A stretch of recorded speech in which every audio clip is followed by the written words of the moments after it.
Soluções Sociais, a rádio que você precisa.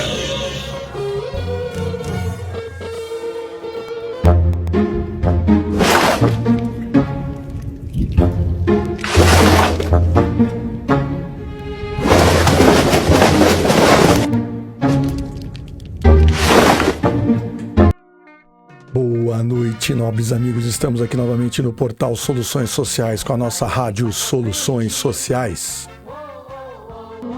Soluções Sociais, a rádio que você precisa. Eu sou o Major Ricardo Silva e estamos com o país das hipotenusas, o nosso Brasilzaço, o país que traz notícias quentinhas todos os dias aqui no portal Soluções Sociais. E antes de qualquer coisa, você que está aqui conosco, não deixe de se inscrever no nosso canal Portal Soluções Sociais, aí no YouTube, acione o sininho, que você terá todas as nossas notificações, tá ok, gente? Não deixe de fazer isso não, você do Facebook, você do Instagram, vá até o canal do YouTube e nos ajude. Assista aos programas da Sônia Nogueira, o Pautas da Tarde. E também aqui, humildemente, eu peço o seu like no país das hipotenusas, no nosso Brasilzaço. Hoje temos matérias importantíssimas. Vamos já até elas porque tá bem interessante, viu? Bem interessante mesmo. Nós vamos falar praticamente a semana toda sobre a manifestação que houve no domingo em pró-anistia já. E o Tarcísio, nosso governador do estado de São Paulo, fez algumas críticas até muito pesadas em relação ao governo do senhor Luiz Inácio Lula da Silva, hein? O governo Lula petista. O governador de São Paulo parece que não está muito feliz com o atual governo.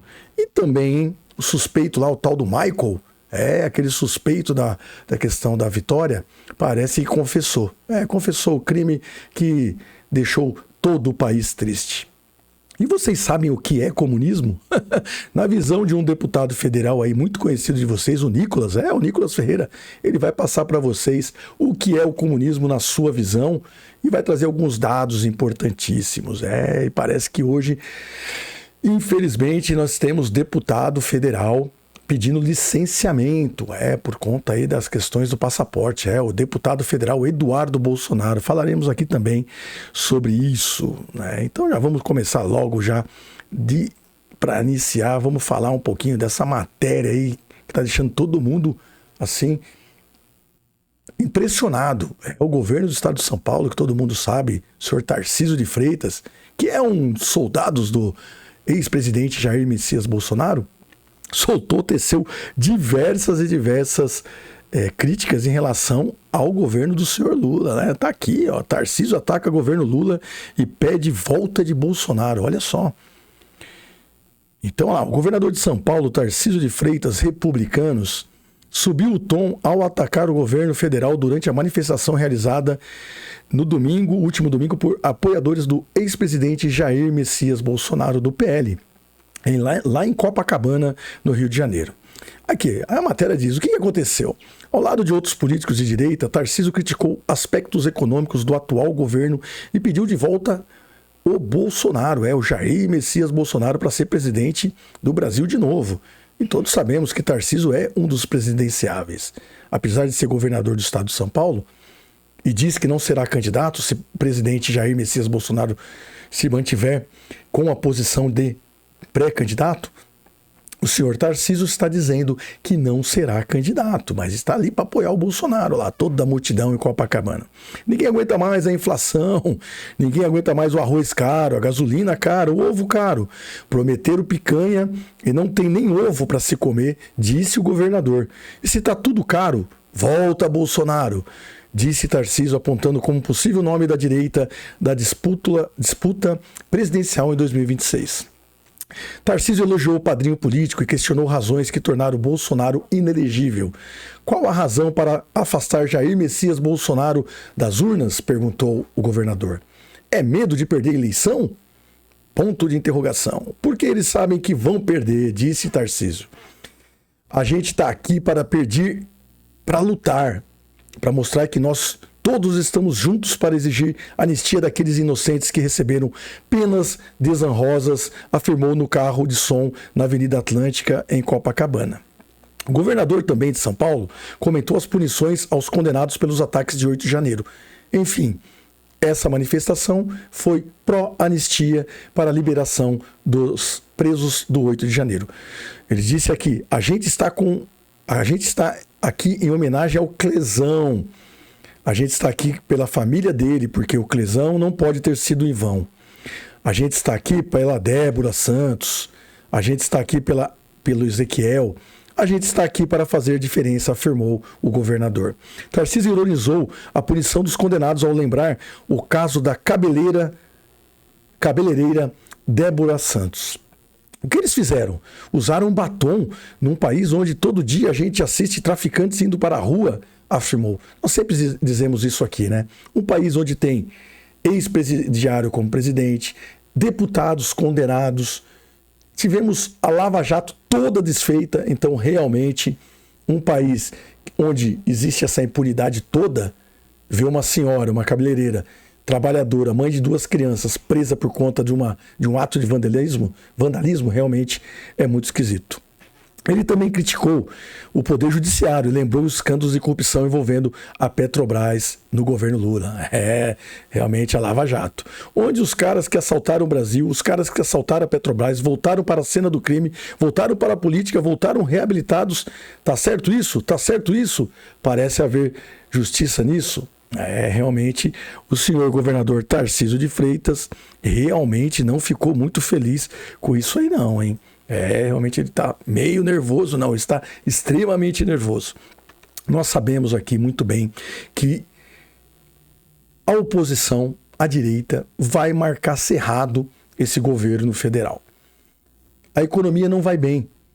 Tudo está aumentando o preço. A gasolina, o combustível, até o ovo, que é uma comida típica da cesta básica do brasileiro, onde é a proteína animal que realmente o brasileiro dá para os seus filhos e se alimenta, ela também está muito cara. A carne nunca veio, a tal da picanha, porque foi oferecida pelo presidente Luiz Inácio Lula da Silva. A picanha também não veio. E também não veio a tal da bonança após governo Bolsonaro. Pelo contrário, realmente nós estamos vendo o pessoal realmente reclamando, o pessoal da oposição. Pessoal do PL, republicanos, e o Tarcísio não é diferente, que é um governador de São Paulo, um governador muito bem avaliado, inclusive mais de 60% dos paulistas avaliam o governo do Tarcísio como um governo bom, governo que está fazendo a diferença. Então, realmente, o Tarcísio é um presidenciável, mas está se segurando por conta da questão que ainda Jair Messias Bolsonaro ainda se apresenta como um futuro candidato. Bem, estão as imagens da manifestação. Pela Polícia Militar do Estado do Rio de Janeiro, tivemos quase 1 milhão de pessoas. Mas pelo estudos da USP, eu não sei o que a USP foi fazer lá no Rio de Janeiro, disseram que teve em torno de 26 mil pessoas. Eu que conheço muito bem de manifestações, pois trabalhei na Polícia Militar ali na Avenida Paulista por mais de 3 anos, acredito que tinha entre 200 mil e 500 mil pessoas. Margem de erro de 300 mil é uma margem de erro muito confortável, por conta do quê? É praia.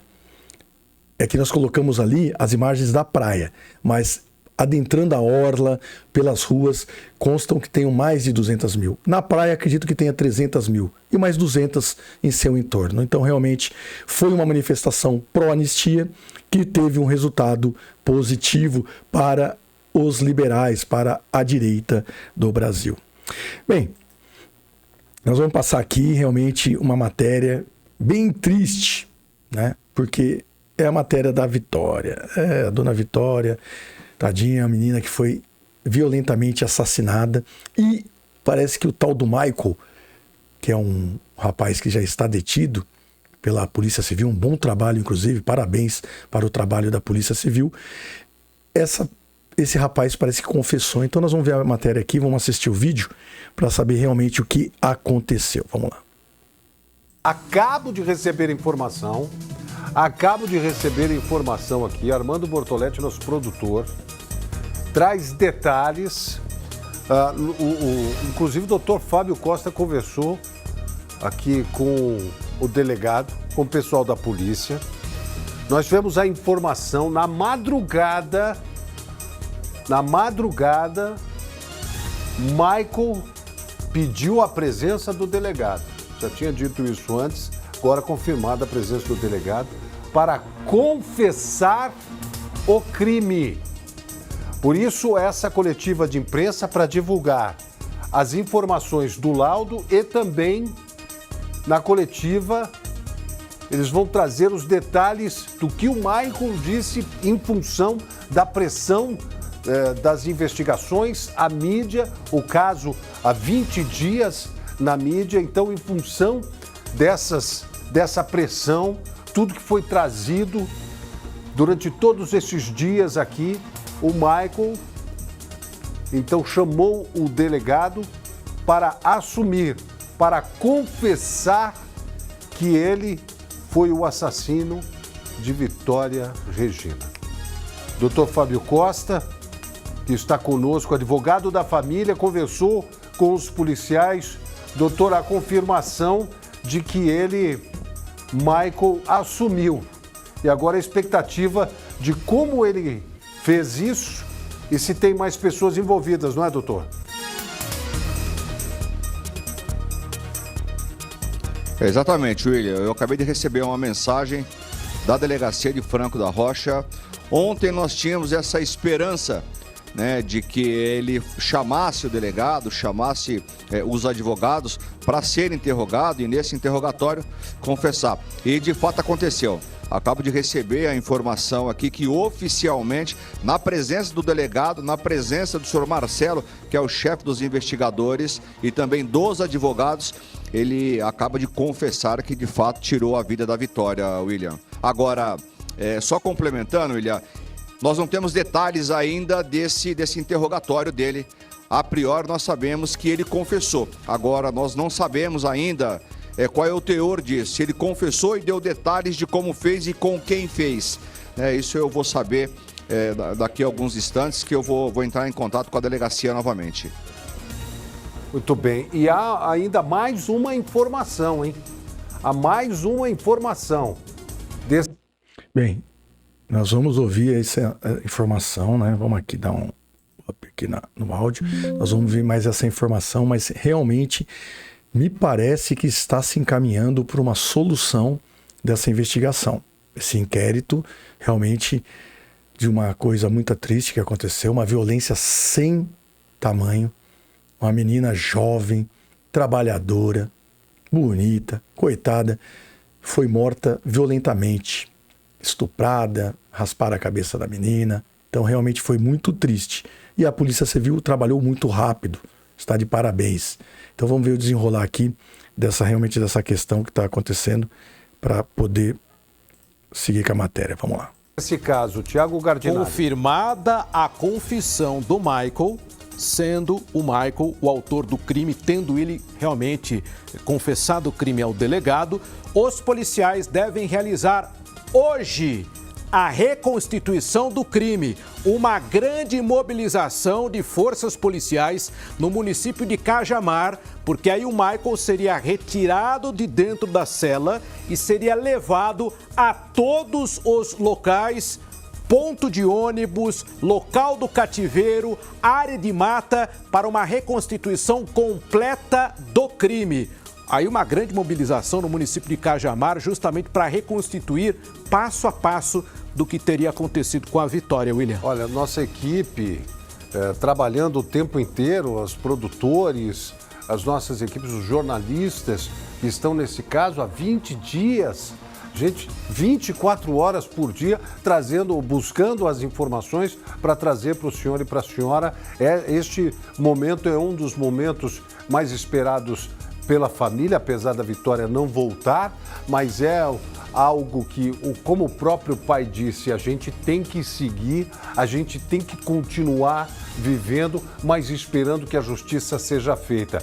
Em função de todos esses dias, das investigações, do trabalho da polícia, do que ela pôde buscar com as perícias e também o trabalho de investigação de cada policial, Civil, da GCM, da região e da Polícia de São Paulo. O Michael, então, decidiu, nesta noite, chamar o delegado e assumir a autoria do crime. Como ele fez isso? Daqui a pouco, como o Rafael Ferraz trouxe a informação, a gente pode ter, às 11 horas, uma entrevista coletiva. Bem, esse aí é o indivíduo, né? Tal do Michael, confessou o crime. Realmente muito triste essa questão dessa menina ter sido morta dessa maneira, mas parabéns para a Polícia Militar, para a GCM, que fizeram todas as operações, e principalmente para a Polícia Civil, que fez todas as investigações e chegaram rapidamente ao autor desse crime bárbaro. Crime bárbaro. Eu que trabalhei por mais de 20 anos na Polícia Militar, sou major da Polícia Militar do Estado de São Paulo, a gloriosa, vi diversos atos de violência. E esse é um deles. Realmente muito triste. Nós somos um país onde a violência ela é muito grande. Essa violência tem que deixar de acontecer aqui nesse país. A violência é o principal quesito para a criminalidade. Temos violência desde os primórdios, desde as políticas públicas primárias, onde um pai ou uma mãe não consegue ter uma moradia, não consegue ter saneamento básico, não consegue cuidar dos seus filhos sem água potável, sem esgoto encanado. Educação muito fraca nesse país.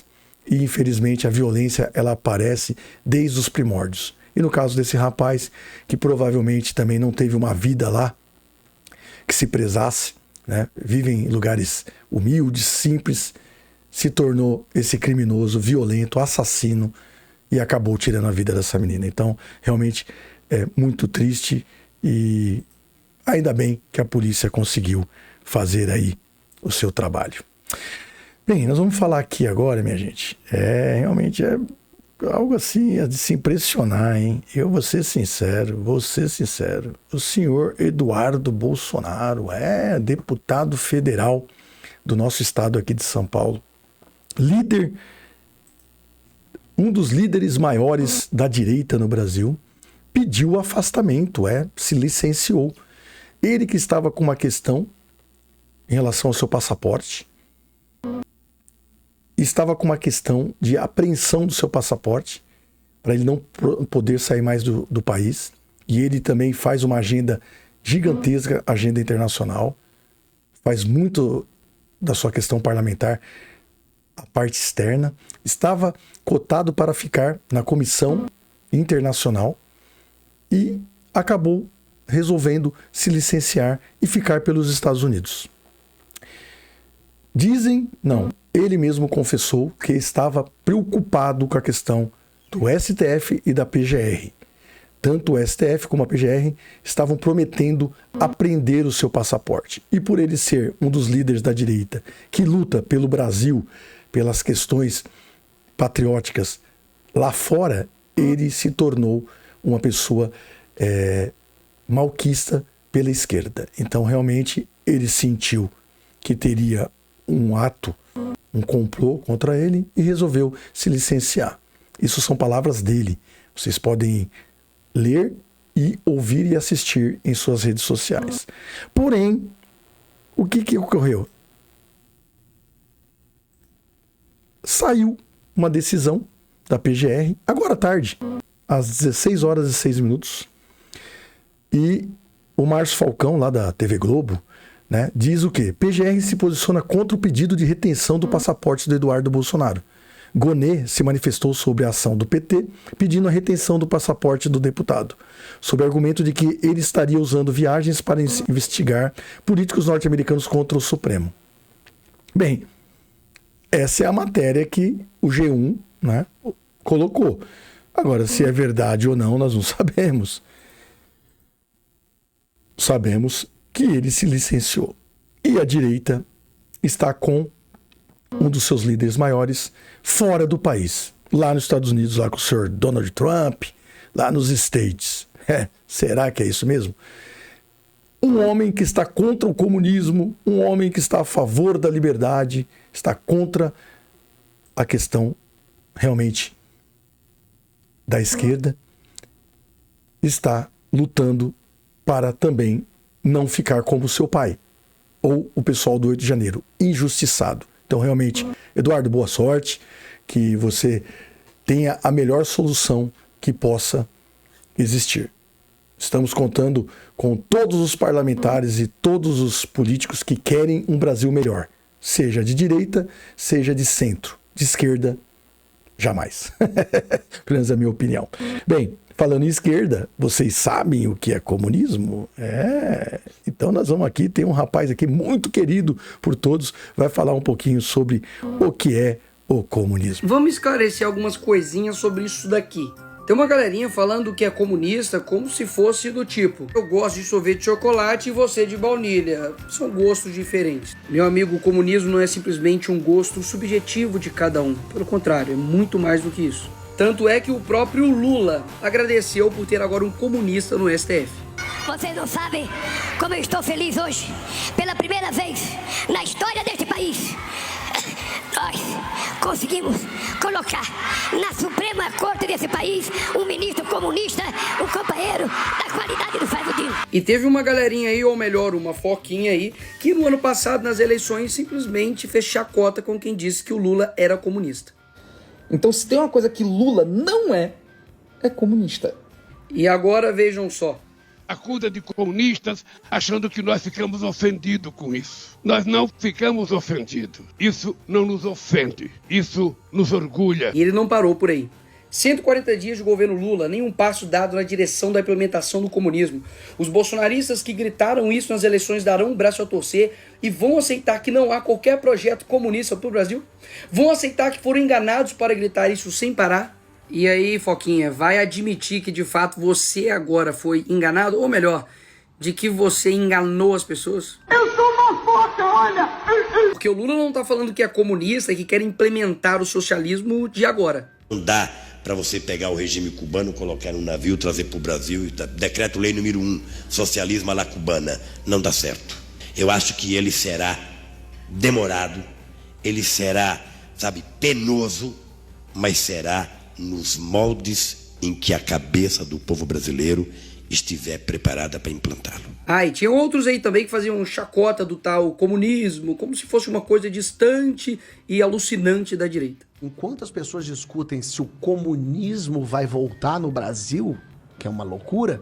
E não podemos esquecer do deboche desse daqui também. Impressionante como o comunismo dá ibope, né? 99% das pessoas que falam nem sabem o que é comunismo. 1% que sabe que não existe mais comunismo. Você fala em comunismo, principalmente pessoas mais velhas, você fala em comunismo, é um negócio... Por que você é contra não sei o quê? Porque vão instalar o comunismo no Brasil. Só que as pessoas passam a acreditar. Eu quero, companheiro da direção do Fórum de São Paulo, debitar parte da chegada da esquerda ao poder da América Latina pela existência dessa cosita chamada Fórum de São Paulo. Agora, no fim das contas, qual é o problema de ser comunista? Dá só uma olhadinha nesses casos aqui. Você sabe o que foi o Holodomor? Conhecido como a morte por inanição, foi o genocídio de ucranianos, vitimados pela política econômica do regime comunista soviético na década de 1930. Nessa época, a Ucrânia era o celeiro produtivo da União Soviética, até que Joseph Stalin introduziu a coletivização, transformando fazendas privadas em estatais e estipulando metas de produção e coleta impossíveis de serem cumpridas, levando à resistência por parte de muitos camponeses e resultando em confisco de terras, exílio e prisões.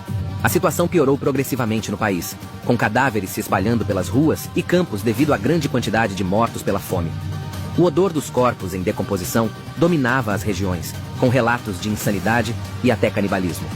Isso resultou em uma estimativa de perda de 5 a 12 milhões de vidas devido à falta de comida, tornando-se um dos capítulos mais trágicos na história ucraniana. Isso foi só na Ucrânia. Agora dá só uma olhada nos números no mundo inteiro. China, 65 milhões de mortes, União Soviética, 20 milhões, Camboja, 2 milhões, Coreia do Norte também, Afeganistão, 1,5 milhão, Vietnã e Europa Oriental, 1 milhão de pessoas e América Latina, 150 mil. E por falar em América Latina, deem só uma olhadinha do discurso desse democrata amoroso do governo do amor, Che Guevara. Fusilamientos, sí, hemos fusilado, fusilamos y seguiremos fusilando mientras sea necesario. Nuestra lucha es una lucha a muerte. E o seu parceiro Fidel Castro perseguiu homossexuais em Cuba. Segundo quem? Ele mesmo. E com certeza teu professor não te contou sobre Alexander Solzhenitsyn, que esteve dentro do campo de concentração soviético. Leiam o arquipélago Gulag do Solzhenitsyn, né? Vocês sabem as monstruosidades do comunismo, que o campo de concentração de Hitler é brincadeira de criança, era tudo que eles faziam nos Gulag. Fenômeno Pitești. Pitești é uma prisão que existiu durante uns 3, 4 anos na Romênia, em que foi a mais terrível prisão comunista. A gente fala dos mártires cristãos, mas ali eles faziam lavagem cerebral, em que eles drogavam os cristãos para enfraquecer a força e faziam o padre ortodoxo consagrar fezes e urina no lugar de pão e vinho. Crucificavam uma pessoa durante dias lá passando fome, amarrado numa cruz, e depois faziam uma multidão de pessoas passar por cima dele, defecando e urinando, e dizendo: eis aí o Cristo de vocês, adorem. E fazia adorar. Porque quando caiu a União Soviética, durante um tempo, os arquivos da KGB ficaram abertos. O pessoal foi lá e conseguiu, né, fazer cópia de muita coisa. E fizeram a contabilidade de cerca de 100 milhões de pessoas mortas pelo comunismo. Então, como diz o Olavo, não é que o comunismo é um grande ideal que se perverteu. Ele é uma perversão que se vendeu como um grande ideal. E você quer saber a real sobre o comunismo? Comece com esse livro, Torturados por Amor a Cristo. Uma pessoa que, de fato, viveu o comunismo. Quando a esquerda chega na Romênia, eles querem ganhar as pessoas com um discurso de amor. Parecido com algo, não? E chuta quais foram a primeira classe de pessoas que eles conseguiram enganar. Sim, os cristãos. Com uma embalagem de amor, mas escondiam um conteúdo muito perigoso dentro, eles conseguiram enganar essas pessoas. E Richard Wurmbrand, ele não tem a menor pretensão de fazer uma obra literária, mas sim um testemunho de vida, contando que eles eram perseguidos, torturados, pressionados para poder denunciar os seus irmãos de fé para o regime comunista. Então você prefere acreditar nesse pastor que viveu o comunismo ou no relato dessa galerinha aqui? Você escolhe. E por fim, a melhor propaganda anticomunista é deixar um comunista falar. Então vamos matar a galera. Oi? Matar a galera? Não é matar a galera, vai aplicar a lei, maluco. Assim, é aplicar a lei. Pena de morte? É pena de morte. Mas você é a favor da pena de morte? Do socialismo, sim.